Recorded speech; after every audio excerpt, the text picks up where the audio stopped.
solamente ofertarle una forma de ver el mundo y alejarlo de todas las demás. Este ejemplo es muy sencillo. Si nosotros estudiamos en la Universidad Michoacana, si estudiamos en la Universidad Tecnológica, si estudiamos en la Universidad Iberoamericana, seguramente tenemos diferentes maneras de poder ver el mundo. No tenemos la misma manera.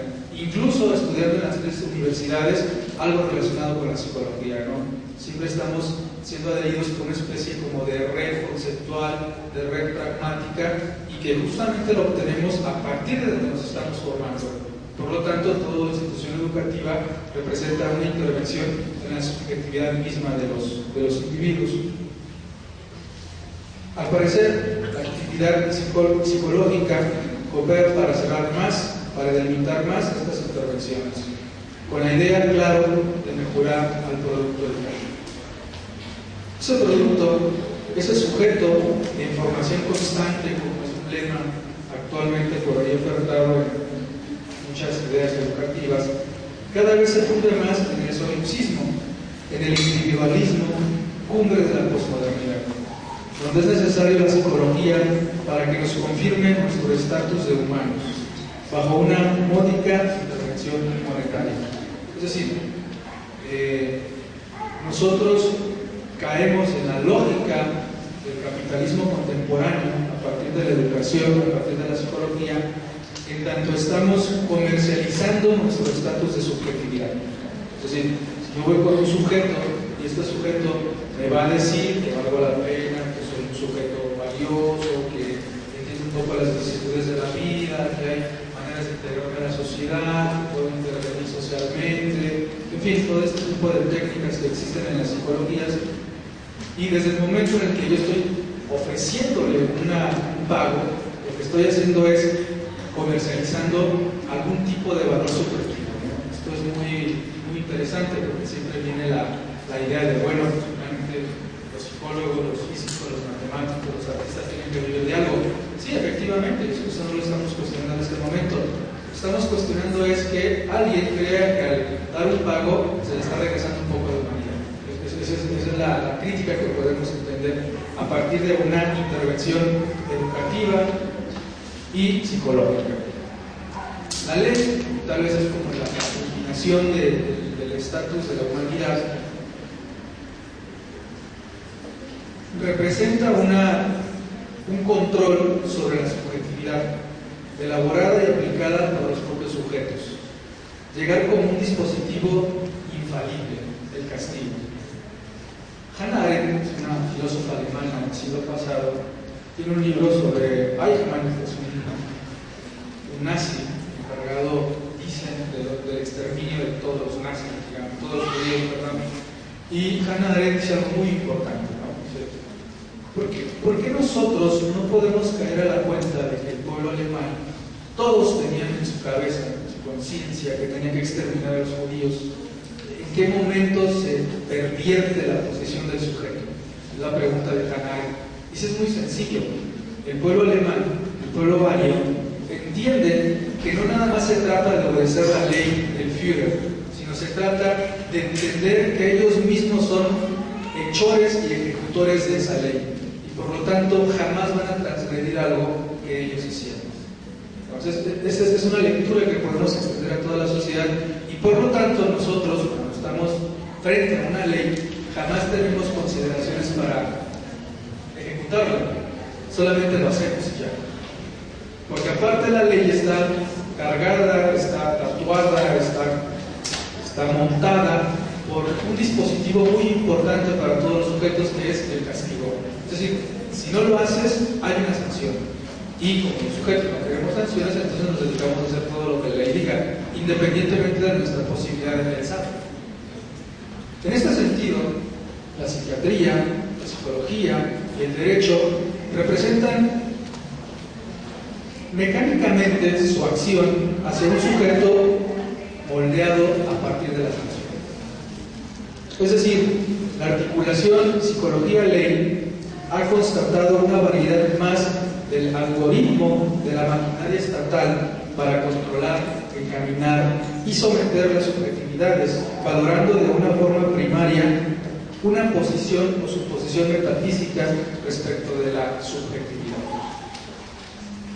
Hay una idea o una forma, y aquí el problema es ese, ¿no? La psicología no tiene claro el objeto de estudio y por lo tanto es idea, forma, esencia, materia, con la que se causan los proyectos sociales y tratan de imponerla argumentando por todos los medios, especialmente por el legal.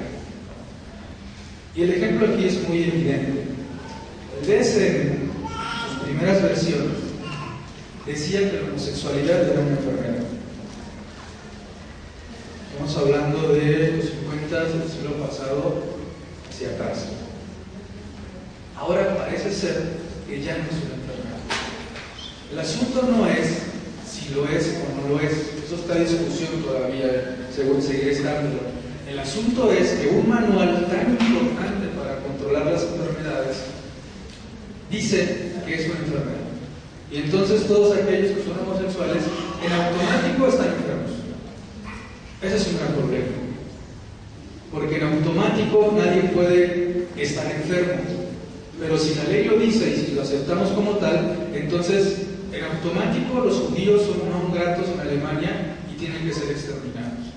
En automático los indígenas son algo así como semiespecies que también tenemos que proteger y salvaguardar. Justamente en ese en automático, la ley es de alguna manera como la responsable de ello, ¿sí? Y tenemos varios absurdos en ese sentido. Hay una ley que dice que se puede fumar y estas cosas en los edificios públicos, y sin embargo esta ley lo único que propició es que se estén enfermando los vehículos en los estacionamientos porque toda la gente se la fuma ahí. Es decir, ese es el absurdo de la aplicación de la ley, ¿no?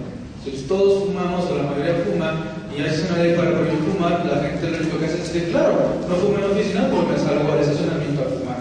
Entonces la ley realmente no se cumple. Sin embargo, queremos que la cumplimos, que no la transgredimos. Y es muy importante, digamos, pensar esa parte. Un ejemplo lo encontramos en la existencia, una y otra vez, de sanar al individuo, con los programas en control de las adicciones, que están de alguna manera dedicados al fumar, al tomar, al drogarse, que se ha convertido algo así como en un parteaguas de esta cruzada real y simbólica, legaloide e hipócrita de las instituciones contra la subjetividad. Por un lado, miles de psicólogos, con médicos, enfermeras, abogados, políticos, traen a la boca un discurso sobre la salud social. O sea, están preocupados porque todos estemos sanos. Por el otro lado, un Estado punitivo apoyando y apoyándose en ellos, y finalmente un sujeto que sin ningún problema puede entrar a una tienda para comprar una cajetilla, para comprar una botella de alcohol. Es decir, si tenemos el dinero podemos acceder a todo esto que supuestamente nos hace daño, aunque el Estado nos diga que no lo tenemos que hacer. En última instancia se trata, como decían compañeros anteriores, de una posibilidad de decidir. Aquí el asunto es que el Estado asume la idea de que puede decidir por nosotros y al mismo tiempo se inventa todo un aparato, todo un ejército de profesionistas donde la psicología juega un papel muy importante para apoyarse en ellos y seguir decidiendo por la subjetividad. Y entonces de repente las personas se pueden preguntar, bueno, ¿y por qué hay tantos suicidios? ¿Y por qué hay tanta violencia? Si supuestamente el Estado tiene miles y miles de millones de pesos invertidos en programas para evitar eso. Porque el sujeto tiende a lo que decía Freud, esta pulsión de muerte y no esta pulsión de vida. Si aparte el Estado les ayuda para que tengan la pulsión de vida. Bueno, justamente porque el sujeto tiende a reaccionar de una manera muy constante a todo aquello que se ha señalado como legal. Por ello, se observa una relación de complicidad entre los discursos de la psicología y las necesidades del Estado, implementando un olvido o desconocimiento del sujeto, permitiendo aniquilar las diferentes posibilidades de manifestaciones del sujeto mismo, dejando de lado las variadas maneras para explotar formas de inventarse en la sociedad contemporánea. Es decir, en ese sentido, el arte, por ejemplo, viene a ser un contraejemplo muy claro. los sujetos involucrados en el arte, una de las primeras cosas que rechazan es lo igual, lo normal, lo único, lo no cambiante. Y justamente es lo que les permite aventar y ser arte. Y la psicología, de alguna manera, siempre va a estar como atrás de todo eso, ¿no? Nosotros recordemos estas imágenes de psiquiatras, médicos, psicólogos, atrás de Sade, atrás de Dalí, atrás de Lorca, atrás de todos estos grandes creadores de la humanidad, y que finalmente la ventaja de ellos fue que se alejaron de esas instituciones, ¿no? Este poeta mexicano Octavio Paz decía: lo más grandioso que me ocurrió en la vida fue salirme de la carrera de Derecho de la UNAM en el primer año, porque eso me hizo ser poeta. Es decir, no el hecho de salirse de la carrera, sino ir en contra de ese discurso institucionalizado, que es lo importante. Al parecer, los usos y costumbres de la psicología institucionalizada se encaminan al control de la subjetividad. Por ello, hablamos de un desconocimiento maquinado respecto a las posibilidades de posicionarse en el mundo del sujeto.